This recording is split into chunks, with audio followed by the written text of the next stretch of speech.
Selamat datang kembali di kanal Kisah Misteri Berliku. Saya adalah Kiki. Kalian juga bisa memanggil saya Mas Kiki. Hari ini, melanjutkan seri kasus kriminal, kita akan kembali ke Jakarta dan membahas sebuah kasus yang terjadi di kota ini pada tahun 2005. Jakarta tentu saja bukanlah kota terbesar di dunia, tetapi di masa lalu, kota ini pernah memiliki sebuah kawasan dengan tingkat kepadatan penduduk tertinggi di dunia. Menurut statistik, pada tahun 1987, kawasan ini memiliki kepadatan penduduk mencapai 1,2 juta jiwa per kilometer persegi. Sebagai perbandingan, kepadatan penduduk kota Surabaya saat ini hanya sekitar 4.300 jiwa per kilometer persegi. Dan kawasan yang ingin saya bahas pada bagian pembuka hari ini adalah kawasan Blok Hitam, sebuah area fiktif historis yang setara dengan pemukiman kumuh ekstrim, tempat yang dijuluki sebagai kota kegelapan, baik dalam arti harfiah maupun kiasan. Tempat ini merupakan masyarakat otonom mini yang dikuasai oleh sindikat preman dan mafia lokal, sebuah pemukiman super padat raksasa yang memiliki segalanya, mulai dari pabrik produksi, sekolah, rumah sakit, hingga klub hiburan. Berbagai jenis penyakit masyarakat seperti perjudian dan prostitusi tumplek-blek di area yang luasnya hanya 2,6 hektar ini.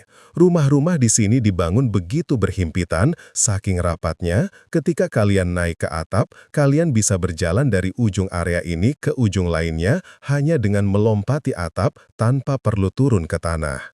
Dan mungkin atap adalah satu-satunya tempat yang lega dan bisa mendapatkan sinar matahari secara penuh. Di area bawah, suasananya selalu gelap gulita. Sangat sulit untuk mendapatkan sinar matahari karena bangunan yang terlalu rapat membuat cahaya tidak bisa menembus ke bawah. Dengan populasi yang berdesakan seperti itu, kawasan Blok Hitam dengan cepat berubah menjadi kota sampah dalam arti sebenarnya. Limbah menumpuk menjadi gunungan, air got menggenang dan mengalir langsung di atas tanah. Konsep air bersih adalah sebuah kemewahan yang tak terjangkau bagi penduduk di sana. Hingga tahun 1987, kawasan Blok Hitam pernah dikendalikan dan dimanipulasi oleh sindikat mafia lokal dari tahun 1950-an hingga 1970-an. Tempat ini berubah menjadi sarang prostitusi, perjudian, narkoba, dan segala jenis kejahatan bisa ditemukan di sini.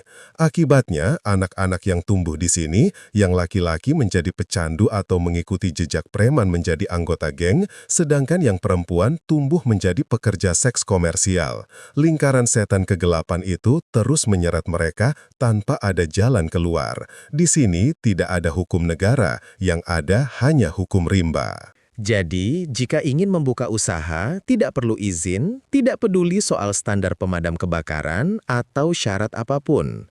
Cukup bayar uang keamanan, jatah preman, dengan rutin, maka kalian bebas berbisnis apa saja. Makanan yang dilarang di Indonesia, seperti daging anjing atau sengsu, masih dijual bebas di sini. Klinik-klinik pengobatan di sini juga sangat aneh dan mengerikan. Peralatan medis yang digunakan adalah barang bekas yang didaur ulang. Dokter-dokternya adalah orang-orang tanpa izin praktek atau memiliki izin tapi tidak memenuhi syarat atau mantan dokter yang dipecat dari rumah sakit resmi. Mereka datang ke sini membuka praktik umum atau klinik gigi. Terlihat sangat mengerikan, tapi harganya sangat murah. Jadi, penduduk setempat tetap datang berobat seperti biasa. Selama klinik itu belum pernah membunuh pasien, orang-orang akan dengan tenang masuk untuk berobat. Jika masuk lebih dalam lagi, orang akan mendengar suara gemeretak dari meja-meja judi dadu dan mahjong, suara musik berdentum dari bar, panggung dengan penari striptis yang sedang tampil di lobi bawah, dan di luar terdengar suara para gadis muda yang menawarkan jasa kepada pelanggan. Ada juga titik-titik yang disebut gardu listrik, yakni tempat penjualan narkoba murah bagi warga yang ingin fly. Semuanya beroperasi secara legal di bawah hukum rimba para mafia. Sudah banyak film yang mengambil latar belakang kawasan kumuh ekstrim semacam ini. Salah satu yang terkenal mungkin adalah film aksi Penguasa Sisi Gelap yang dibintangi oleh Iko Uwais dan Joe Taslim yang diproduksi pada tahun 2017. Karakter-karakter dalam film itu diadaptasi dari kisah nyata para bos preman yang memang lahir dan besar di kawasan tersebut. Alasan mengapa kawasan Blok Hitam ini menjadi tempat yang tak tersentuh hukum adalah karena sengketa lahan dan status tanah yang tumpang tindih antara pihak swasta, militer, dan pemerintah daerah di masa lalu, sehingga pemerintah pusat seolah membiarkan kawasan ini tak terurus. Tempat ini pun menjelma menjadi surga bagi para penjahat dan kawasan kumuh paling legendaris pada masanya. Baru di kemudian hari, setelah proses relokasi warga yang sangat rumit, pembongkaran kawasan ini memakan waktu lebih dari setahun, dari Maret tahun 1993 hingga April tahun 1994. Setelah dihancurkan total, tempat ini diubah menjadi sebuah taman kota yang luas yang dibuka pada bulan Desember tahun 1995. Sekarang, bagi warga Jakarta, kawasan Blok Hitam itu hanyalah tinggal kenangan. Oke, itu sedikit cerita tentang kota kegelapan, memori yang tak terlupakan bagi warga setempat.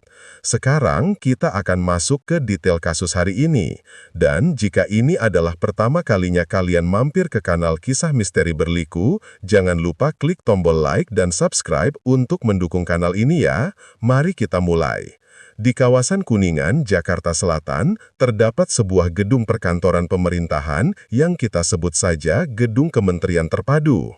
Sebelum tahun 2022, banyak sekali instansi negara yang berkantor di sini. Misalnya Direktorat Pajak, Dinas Tata Air, Dinas Lingkungan Hidup, Lembaga Sensor dan Perfilman, dan lain-lain.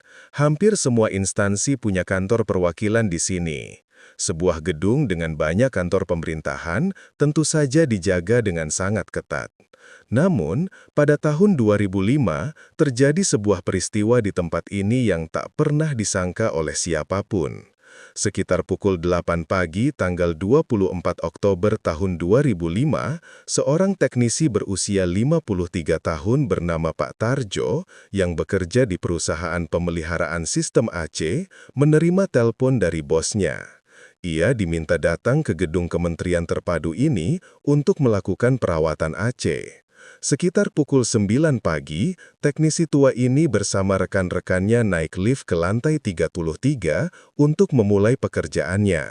Sama seperti gedung bertingkat atau mal pada umumnya, gedung ini menggunakan sistem AC sentral.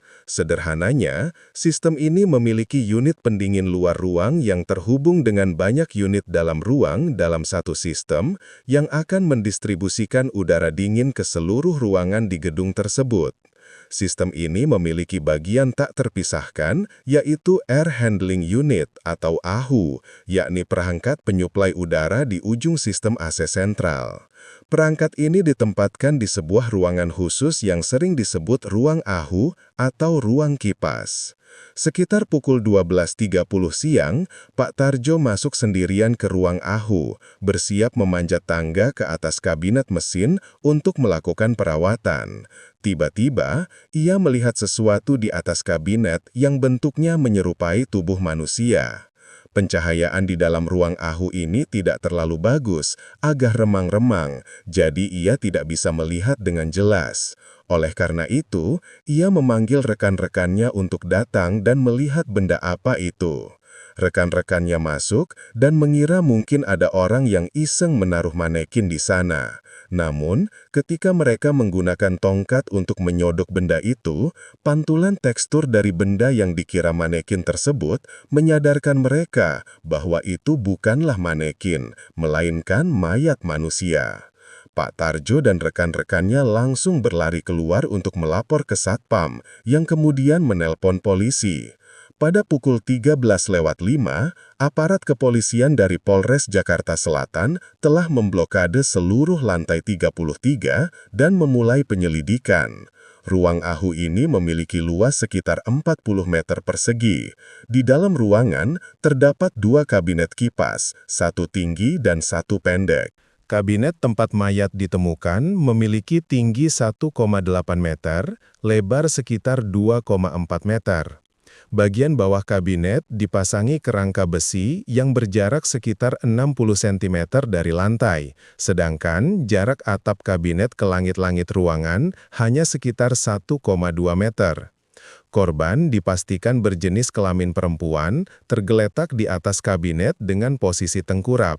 Kepalanya dibungkus kantong plastik kresek berwarna merah, dengan 2 tali plastiknya diikat simpul di leher. Tangannya diikat dengan tali berwarna hitam. Sepasang sepatu hak tinggi bermerek mewah juga ditemukan di atas kabinet tersebut. Mayat perempuan ini mengenakan kaos oblong lengan pendek dan celana panjang berwarna gelap. Di setiap telinganya terdapat anting mutiara, dan khusus di telinga kiri terdapat 2 tindikan, di mana lubang satunya dipasangi anting emas. Di pergelangan tangannya terdapat jam tangan mewah dan sebuah gelang emas. Untuk sementara waktu, polisi tidak menemukan identitas atau tanda pengenal apapun di lokasi kejadian. Tubuh korban sudah membengkak dan menghitam akibat proses pembusukan, sehingga usia pasti korban sulit ditebak. Tim forensik harus membawanya untuk diautopsi guna mendapatkan informasi lebih lanjut. Tempat kejadian perkara tampaknya telah dibersihkan. Selain sidik jari ketiga teknisi AC, tidak ditemukan sidik jari orang lain, bahkan sidik jari korban pun tidak ada. Setelah beberapa waktu melakukan pemeriksaan, tim forensik mengeluarkan laporan dengan informasi sebagai berikut. Tinggi korban adalah 155 cm, berat sekitar 44 kg, usianya sekitar 40 tahun.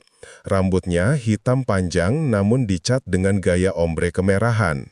Dari gaya rambut, pakaian, dan perhiasan bermerek yang ditemukan di tubuhnya, polisi menyimpulkan bahwa korban berasal dari kalangan kelas atas. Terdapat banyak luka gores di tubuh korban, diperkirakan akibat perlawanan dan pemberontakan. Ada luka tusukan di punggung, namun setelah diperiksa dengan teliti, itu bukanlah luka fatal dan ditusukan setelah korban meninggal dunia. Luka fatal yang menyebabkan kematian korban justru adalah bekas jeratan di lehernya. Ia tewas karena asfiksia mekanik, kekurangan oksigen akibat cekikan atau jeratan. Sangat membingungkan, korban sudah mati, mengapa pelaku masih menusuknya? Di tubuh korban juga ditemukan sisa-sisa cairan pembersih kimia. Tampaknya pelaku menggunakannya untuk menghapus jejak. Karena mayat berada di atas kabinet mesin AC yang menyala dari Senin hingga Jumat dan mengeluarkan hawa panas, sementara pada hari Sabtu dan Minggu mesin dimatikan sehingga suhu kembali normal, fluktuasi suhu ini sangat drastis, beda lebih dari 10 derajat. Hal ini membuat tim forensik sangat kesulitan menentukan secara pasti kapan waktu kematian korban. Kasus ini kemudian diserahkan kepada tim reserse kriminal kepolisian daerah untuk ditindaklanjuti. Pada pukul 19 malam itu, stasiun TV besar tersebut terus menayangkan berita terkait penemuan ini. Melalui informasi dari media, Kedutaan Besar Malaysia di Jakarta menghubungi pihak kepolisian. Mereka menginformasikan bahwa pada tanggal 13 Oktober, sekitar 10 hari sebelum mayat ditemukan, seorang pria warga negara asing telah melapor ke kedutaan bahwa kekasihnya hilang. Orang yang hilang itu adalah warga negara Malaysia keturunan Tionghoa bernama Cynthia, atau nama Tionghoanya Tang Liping. Ciri-ciri fisiknya sangat mirip dengan mayat yang ditemukan. Tim penyelidik segera menghubungi pria yang melapor tersebut. Pria itu bernama Mark Johnson, warga negara Australia.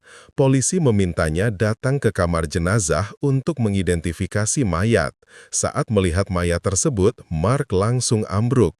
Ia mengenali bahwa itu adalah kekasihnya, Tan Liping. Pihak kedutaan juga telah menghubungi keluarga Liping dan meminta mereka datang ke Jakarta untuk konfirmasi. Pada tanggal 25 Oktober, adik perempuan Liping yang bernama Tan Li Mei terbang dari Los Angeles, Amerika Serikat ke Jakarta untuk membantu penyelidikan. Melalui tes DNA, polisi memastikan secara akurat bahwa korban adalah Tan Liping, warga negara Malaysia keturunan Tionghoa, pewaris jaringan toko perhiasan perhiasan raksasa di Malaysia. Tan Liping saat itu berusia 40 tahun. Leluhurnya berasal dari Chaozhou, Guangdong. Ia lahir di Penang, Malaysia dan merupakan anak sulung. Adik perempuannya, Tan Limei, sudah menikah dan menetap di AS. Keluarga Liping sangat terpandang dan kaya raya. Mereka berbisnis tambang batu permata di Malaysia dan Myanmar, menjadikannya salah satu keluarga perhiasan teratas. Liping pernah kuliah di Amerika, sangat fasih berbahasa Inggris, Melayu, dan Mandarin. Setelah lulus, ia kembali untuk mengurus bisnis keluarganya. Di mata orang luar, ia adalah wanita yang luar biasa, pintar, cantik, dan terlahir kaya raya. Kehidupan yang diimpikan banyak orang. Pada usia 23 tahun, Tan Liping menikah dengan seorang pria bule bernama Richard yang usianya 5 tahun lebih tua. Sayangnya, pernikahan ini retak karena Liping mengalami keguguran beberapa kali dan akhirnya didiagnosis tidak bisa memiliki anak. Pada tahun 2003, pasangan ini berpisah secara baik-baik dan tetap berteman. Di tahun yang sama, ayah Liping meninggal dunia akibat kecelakaan mobil. Karena adiknya sudah menetap di AS, seluruh bisnis keluarga diambil alih dan dijalankan oleh Liping. Karena pekerjaannya, Liping sering terbang bolak-balik antara Malaysia, Singapura, Myanmar, dan Indonesia. Selama periode ini, saat berada di Jakarta, ia bertemu dan jatuh cinta dengan seorang fotografer, videografer, dan konsultan produksi film asal Australia bernama Mark, pria yang melaporkan kehilangannya. Mark 10 tahun lebih muda dari Liping. Kisah cinta beda usia ini awalnya terlihat akan berakhir bahagia hingga hari nahas itu tiba dan menghancurkan hidup wanita berbakat ini. Pada tanggal 10 Oktober tahun 2005, Tan Liping datang ke Jakarta untuk mengunjungi Mark yang sedang memiliki proyek syuting di sana. Keesokan harinya, tanggal 11 Oktober, Mark pergi mencari lokasi syuting bersama krunya selama 2 hari dan ia meminta tolong Liping untuk datang ke gedung Kementerian Terpadu demi menanyakan prosedur izin syuting di Indonesia. Kantor Lembaga Sensor dan Perfilman Indonesia saat itu terletak di lantai 40 gedung tersebut. Karena yang meminta adalah kekasihnya, Liping tentu saja bersedia. Sekalian saja ia ingin mensurvei area komersial di gedung itu karena berniat membuka cabang toko perhiasannya. Namun, ketika ia tiba pada tanggal 11 Oktober, yang dalam penanggalan Masehi adalah tanggal 11, tapi dalam penanggalan lunar Tionghoa bertepatan dengan tanggal 9 bulan 9, atau Festival Chongyang, perayaan besar bagi komunitas Tionghoa yang biasanya menjadi hari libur bagi banyak pengusaha, ternyata Liping belum berhasil menghubungi kantor perfilman tersebut. Ia pun memutuskan untuk kembali pulang. Keesokan harinya, tanggal 12 Oktober, Liping menelpon Mark dan mengatakan bahwa ia akan berbelanja sebentar di kawasan Plaza Senayan, lalu setelah itu akan pergi ke lembaga perfilman untuk mengurus izin Mark. Mereka berjanji untuk makan malam bersama setelah Mark pulang. Namun, pada malam harinya, Mark tidak bisa menghubungi Liping. Ponselnya mati. Mark sangat panik dan menelpon adik Liping di AS, tapi tidak ada. Adik Liping menelpon mantan suaminya, Richard, dan hasilnya juga nihil. Keesokan harinya, tanggal 13 Oktober, Mark pergi ke gedung Kementerian Terpadu untuk mencarinya, tapi tidak menemukannya. Ia akhirnya memutuskan pergi ke Kedutaan Besar Malaysia di Jakarta untuk meminta bantuan dan melapor ke polisi. Tim reserse orang hilang melakukan investigasi. Melalui data imigrasi, mereka memastikan bahwa Liping belum meninggalkan Indonesia. Foto dan informasi Liping disebarkan ke semua polsek untuk membantu pencarian. Sayangnya, berhari-hari berlalu tanpa hasil.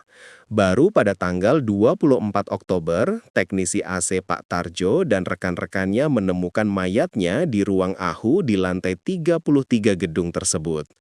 Apa motif pelakunya? Mengapa ia berani bertindak di sebuah gedung pemerintahan?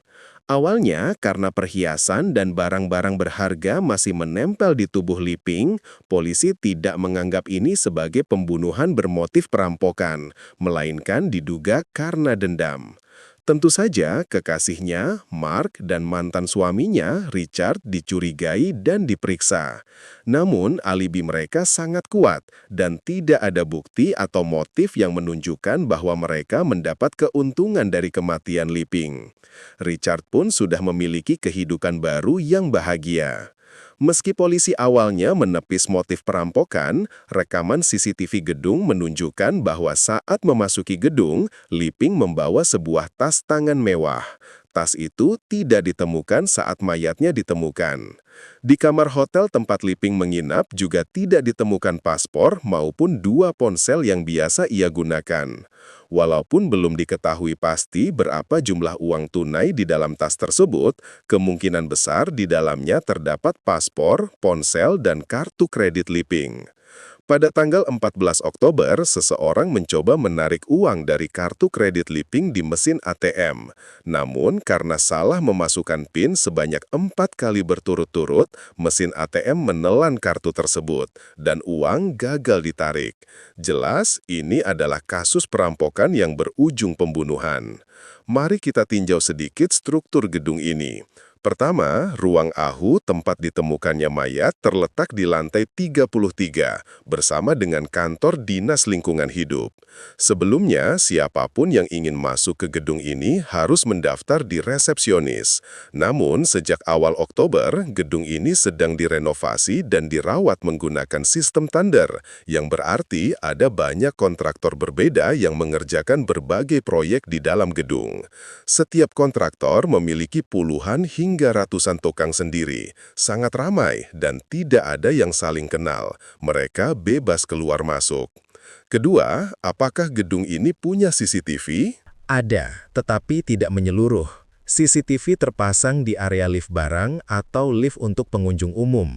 Namun, lift nomor 13 tidak memiliki CCTV karena lift ini khusus untuk karyawan gedung yang harus menggunakan kartu akses. Celakanya, selama masa perbaikan ini, sistem pemindai kartu akses lift juga sedang di-maintenance, sehingga lift nomor 13 bisa digunakan oleh siapa saja tanpa perlu kartu akses. Begitu lift ini tiba di lantai 33, seseorang hanya perlu keluar, belok kanan berjalan beberapa meter, dan langsung sampai di ruang AHU tempat mayat ditemukan. Dari sini, polisi bisa menyimpulkan bahwa pelaku setidaknya sangat memahami seluk-beluk lantai 33 dan tahu bahwa lift nomor 13 tidak memiliki CCTV. Pelaku telah menyergap Liping, membawanya ke ruang AHU, merampas tasnya, bahkan memaksanya menyebutkan PIN kartu ATM. Setelah itu, ia membunuh korban dan mengangkatnya ke atas kabinet AC. Mungkin Liping sengaja atau tidak sengaja memberikan PIN yang salah sehingga pelaku gagal menarik uang di ATM. Namun, berapa nilai pasti barang dan uang di tas korban, polisi tidak tahu. Pelaku yang meninggalkan perhiasan di tubuh korban mungkin sengaja melakukannya untuk mengecoh arah penyelidikan polisi. Seperti yang disebutkan sebelumnya, tinggi kabinet itu 1,8 meter ditambah pijakan 60 cm, jadi totalnya 2,4 meter. Untuk mengangkat tubuh seberat 44 kg ke tempat setinggi itu, sangat sulit dilakukan oleh satu orang sendirian. Tidak menutup kemungkinan ia memiliki kaki tangan. Berdasarkan analisis tersebut, tim penyelidik mengarahkan fokus mereka pada staf gedung dan para pekerja kontraktor perawatan AC. Namun, setelah proses interogasi panjang terhadap ratusan orang, mereka masih gagal menemukan tersangka. Karyawan gedung mungkin bisa diinterogasi semuanya, tapi untuk kuli bangunan dan teknisi lepas, jumlahnya terlalu banyak dan tidak terdata dengan baik. Banyak dari mereka hanya pekerja harian. Kalau masuk, dibayar, kalau tidak masuk, ya tidak dapat uang. Mandornya saja belum tentu hafal nama mereka. Pada tanggal 2 November, jenazah Tan Liping dikremasi di Jakarta, dan keluarganya membawa abunya kembali ke Malaysia. Keluarga Liping menawarkan sayembara berhadiah 10 rupiah miliar bagi siapa saja yang bisa memberikan petunjuk tentang pelakunya. Ini mungkin salah satu hadiah sayembara terbesar dalam sejarah kepolisian Indonesia. Sayangnya, tidak ada satupun yang memberikan informasi berharga. kasus Tan Liping perlahan menemui jalan buntu dan hampir terlupakan, hingga 3 tahun kemudian, pada tahun 2008, terjadi sebuah kasus pembunuhan lain dengan modus yang hampir serupa. Sekitar pukul 5 pagi tanggal 15 Mei tahun 2008, seorang pria bernama Bima yang bekerja di bagian kargo Bandara Internasional Soekarno-Hatta, Cengkareng, menerima pesan SMS dari kekasihnya. Kekasihnya bernama Kartika Sari, bekerja sebagai staf ground handling di bandara yang sama. Isi pesan itu menyatakan bahwa Kartika punya seorang teman yang sedang dalam masalah besar dan ia harus pergi menolongnya. Ia mengatakan akan meninggalkan Jakarta selama beberapa hari dan meminta Bima untuk tolong memintakan izin cuti ke atasannya. Pesan ini membuat Bima sangat curiga. Pertama, meski mereka pacaran dan bekerja di bandara yang sama, mereka berada di departemen yang berbeda dan memiliki manajer masing-masing. Jika ingin cuti, seharusnya Kartika melapor langsung ke manajernya. Kedua, Kartika tidak pernah bercerita soal teman yang sedang bermasalah ini. Siapa teman itu? Kartika tidak menyebutkannya. Tiba-tiba, mengirim pesan pamut di jam 5 pagi sangatlah janggal. Dan yang paling penting, saat Bima menelpon balik, ponsel Kartika tidak diangkat. Bima sangat tahu jadwal kerja Kartika. Gadis itu bekerja dengan sistem shift, 12 jam kerja, 24 jam libur. Hari itu, ia bekerja dari jam 12 siang hingga pukul 12 tengah malam. Setelah selesai shift, ia biasanya akan naik bis Damri dari bandara menuju terminal dekat rumahnya di daerah Tangerang. Ia akan tiba di terminal sekitar jam 1.30 dini hari. Dari terminal, ia harus berjalan kaki sekitar 20 menit menuju rumahnya. Jalanan itu memang sangat sepi dan rawan kejahatan. Bima menelpon keluarga Kartika, dan orang tuanya mengatakan bahwa Kartika belum pulang ke rumah. Saat itu juga, baik Bima maupun orang tua Kartika merasa ada yang tidak beres dan langsung mencari. Sekitar 10 jam kemudian, pada pukul 3 sore, di tengah kepanikan keluarga, ayah Kartika tiba-tiba menerima pesan SMS dari nomor Kartika. Isinya, "Bapak jangan khawatir, 3 atau 4 hari lagi Tika pulang. Tika sedang ada urusan mendesak dan butuh sedikit uang. Tolong transfer uang ke rekening Tika, nanti kalau pulang Tika ganti." Setelah menerima pesan ini, sang ayah langsung menelpon balik, tapi lagi-lagi ponselnya mati. Tidak masuk akal, mengirim pesan lalu langsung mematikan HP. Hal ini terjadi baik kepada pacarnya maupun ayahnya. Merasa ada yang sangat salah, sang ayah bergegas ke kantor polisi untuk melapor. Namun, karena Kartika hilang belum genap 24 jam dan belum ada tanda bahaya yang pasti, polisi hanya membuat berita acara dan menyerahkannya ke bagian orang hilang untuk dipantau. Setelah menerima pesan ini, sang ayah langsung menelpon balik, tapi lagi-lagi ponselnya mati. Tidak masuk akal, mengirim pesan lalu langsung mematikan HP. Hal ini terjadi baik kepada pacarnya maupun ayahnya. Merasa ada yang sangat salah, sang ayah bergegas ke kantor polisi untuk melapor. Namun, karena Kartika hilang belum genap 24 jam dan belum ada tanda bahaya yang pasti, polisi hanya membuat berita acara dan menyerahkannya ke bagian orang hilang untuk dipantau. Pada tanggal 17 Mei, Bima dan Ibu Kartika pergi ke bank untuk mengecek rekening Kartika. Alangkah terkejutnya mereka saat mengetahui seluruh saldo di ATM Kartika telah ditarik habis selama 3 hari berturut-turut. Tanggal 15 Mei, hari pelaporan, tanggal 16 Mei, dan tanggal 17 Mei. Setiap harinya ditarik dengan batas maksimal limit ATM yaitu Rp10 juta per hari. Total dalam 3 hari terkuras Rp30 juta. Mereka kembali melapor ke polisi, dan kali ini polisi menyadari tingkat keseriusan kasus ini dan langsung turun tangan. Penarikan uang dilakukan di 3 mesin ATM berbeda, dan apesnya, ketiga ATM tersebut yang semuanya berada di wilayah Tangerang tidak memiliki CCTV. Pelaku tampaknya sudah sangat paham dengan area tersebut. Kebetulan, wilayah Tangerang itu juga merupakan area tempat tinggal mantan kekasih Kartika.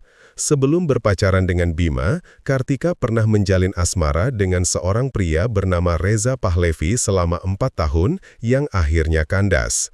Kabarnya, Reza tidak bisa menerima perpisahan itu hingga mengalami depresi dan harus berobat selama setengah tahun. Apakah teman yang dimaksud Kartika adalah Reza dan demi menjaga perasaan Bima ia berbohong? Polisi mendatangi kediaman Reza Pahlevi. Dari sana, mereka mengetahui bahwa sudah lama Reza tidak menghubungi Kartika. Ia bahkan baru tahu Kartika hilang dari polisi dan terlihat sangat terkejut serta khawatir. Polisi tidak menemukan satupun bukti yang mengaitkan Reza dengan hilangnya Kartika. Hingga malam tanggal 19 Mei, Bima tiba-tiba menerima SMS ancaman dari nomor Kartika. Isinya singkat, siapkan uang tebusan Rp500 juta kalau mau Kartika selamat. Bima segera melapor ke polisi. Polisi menginstruksikannya untuk membalas pesan tersebut, berpura-pura menawar harga menjadi Rp100 juta dengan alasan tidak bisa mengumpulkan uang sebanyak itu dalam waktu singkat, demi mengulur waktu. Sementara itu, tim cybercrime kepolisian melacak sinyal lokasi ponsel tersebut. Tanpa diduga, si penculik langsung setuju dengan nominal Rp100 juta dan meminta transaksi dilakukan pada tanggal 22 Mei. Tim pelacak menemukan bahwa sinyal HP Kartika sempat aktif di 3 lokasi berbeda, Tangerang, Grogol, dan Cengkareng. Sesuai instruksi penculik, pada jam 20 tanggal 22 Mei, Bima harus membawa uang Rp100 juta yang dimasukkan ke dalam tas putih, lalu meninggalkannya di atas kursi sebuah bus antar kota trayek 72X. Pada hari H, puluhan polisi berpakaian preman telah disebar di sepanjang halte-halte, mulai dari Tangerang hingga Jakarta Barat, yang merupakan rute bus 72X.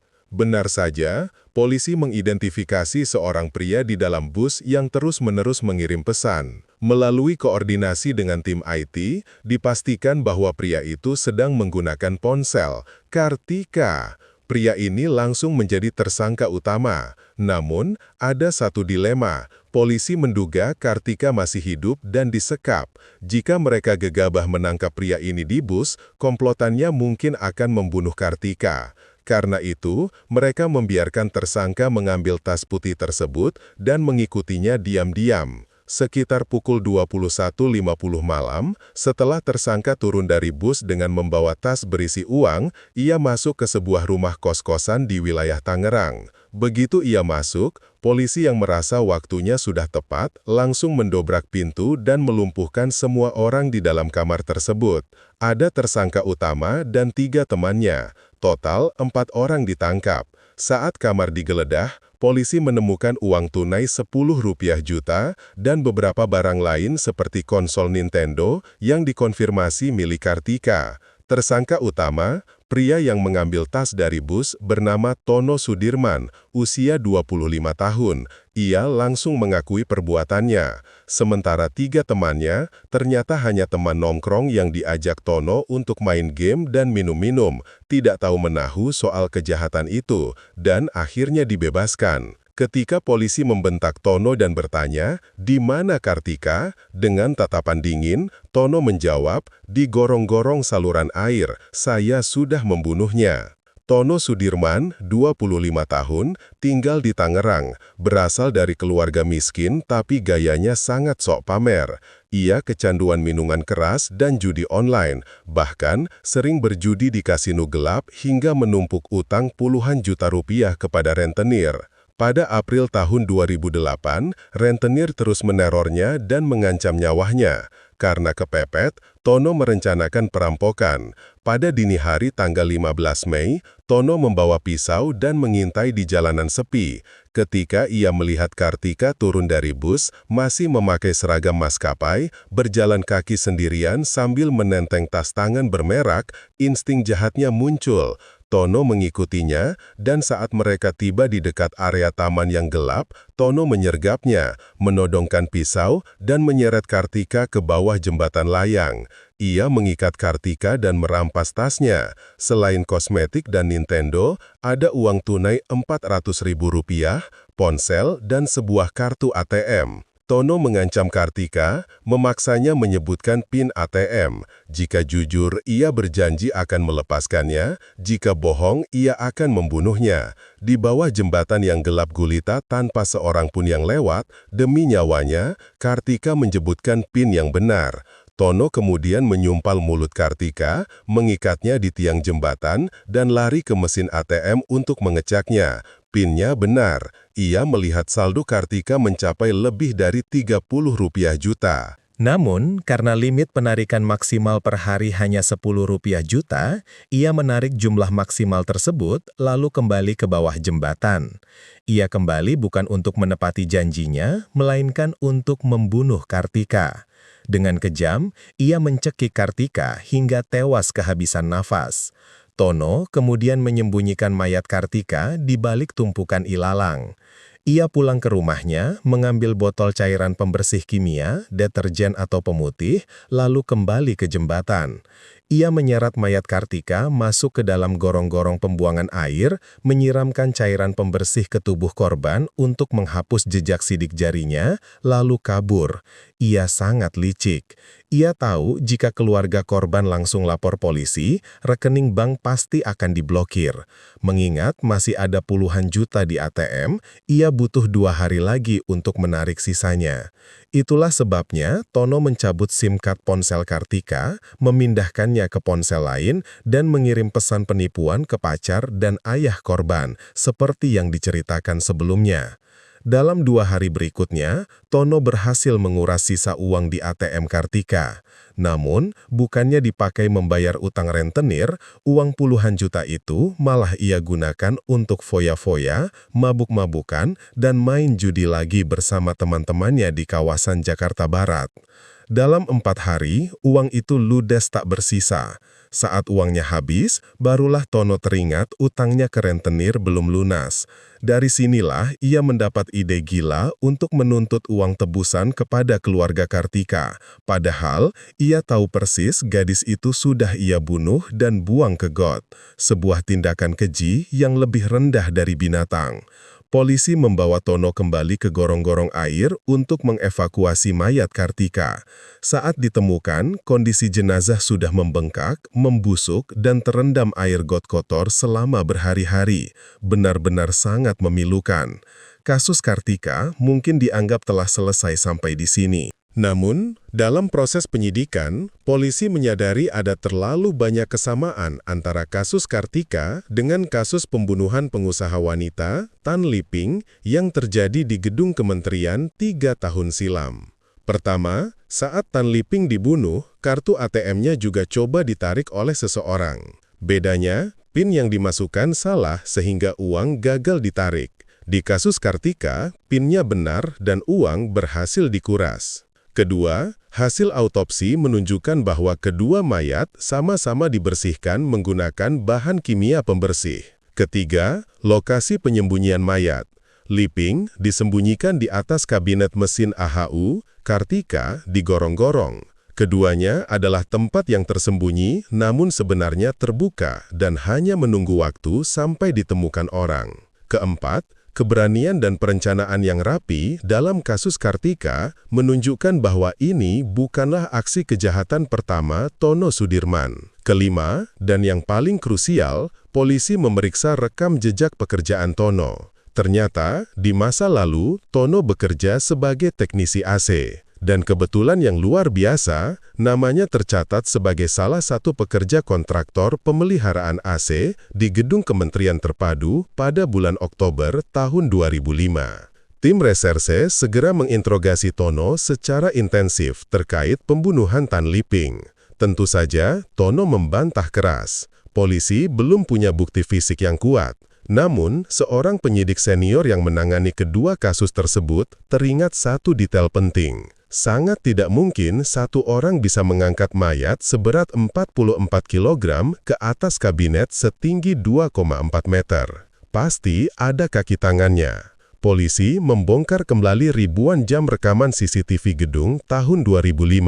Mereka menemukan bahwa setiap kali Tono bekerja di gedung itu, ia selalu berdua dan ngobrol akrab dengan seorang rekan sebayanya. Pria itu bernama Wahyu Santoso, teman sekolah Tono. Polisi menangkap Wahyu Santoso. Awalnya, Wahyu juga bersikeras tidak tahu menahu soal pembunuhan Tan Liping. Namun, polisi menggunakan taktik psikologis. Mereka menggertak, Tono sudah mengaku semuanya. Dia bilang kalian berdua berkomplot merampok dan membunuhnya. Taktik ini mungkin tidak akan mempan pada penjahat kelas kakap.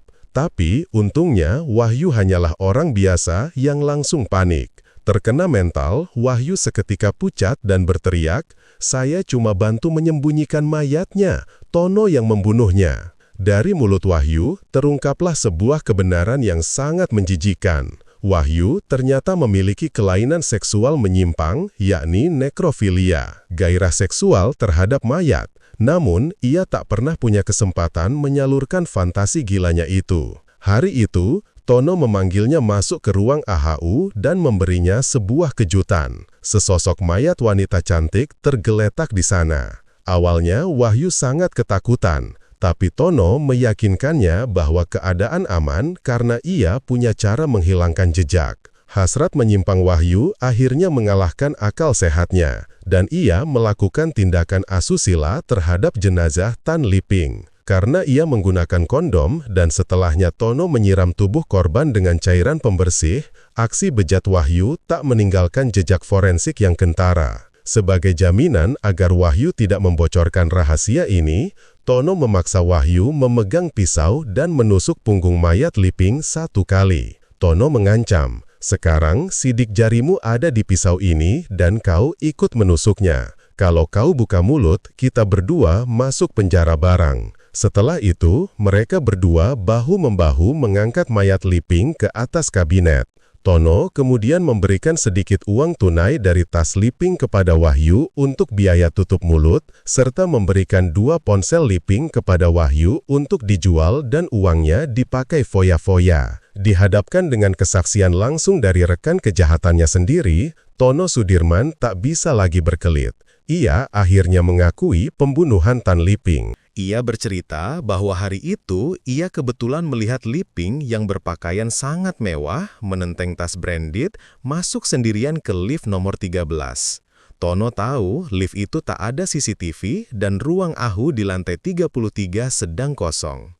Niat jahatnya muncul seketika. Ia menyekap Liping, memaksanya memberikan PIN ATM yang ternyata salah, lalu mencekiknya. Ia sengaja tidak mengambil perhiasan korban karena takut susah dijual dan mudah dilacak, lagi pula ia merasa ponsel mewah dan kartu kredit sudah cukup.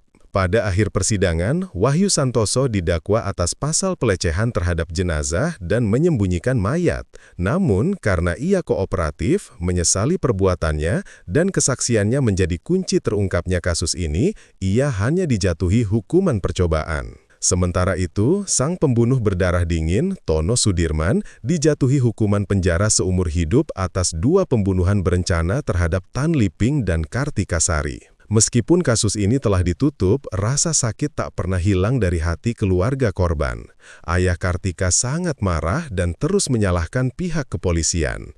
Ia merasa, andai saja polisi bekerja lebih keras dan berhasil menangkap Tono pada kasus Tan Liping di tahun 2005, putrinya tidak akan mati konyol seperti ini. Keluarga mendiang Tan Liping di Malaysia juga sangat kecewa. Mereka menganggap sistem keamanan di Jakarta sangat bobrok, bagaimana mungkin sebuah perampokan, pembunuhan, hingga pelecehan mayat bisa terjadi di dalam gedung kementerian yang dijaga ketat tanpa ada satupun yang tahu.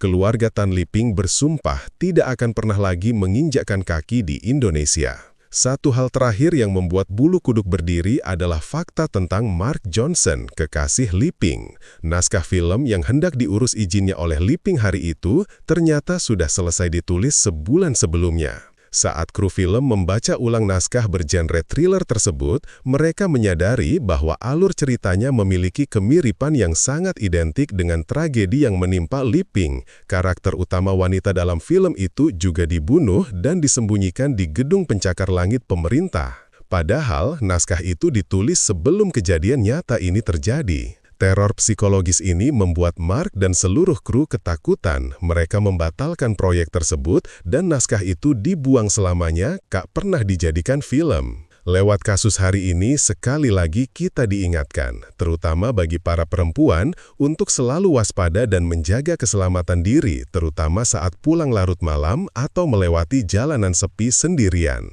Membekali diri dengan keterampilan bela diri dasar adalah sesuatu yang sangat penting. Di masyarakat, selalu ada monster-monster berwujud manusia yang rela melakukan apa saja demi uang. Pepatah mengatakan serigala berbulu domba atau punya insting binatang, tapi rasanya perumpamaan itu terlalu kasar bagi binatang. Binatang buas sekalipun hanya membunuh untuk makan demi bertahan hidup.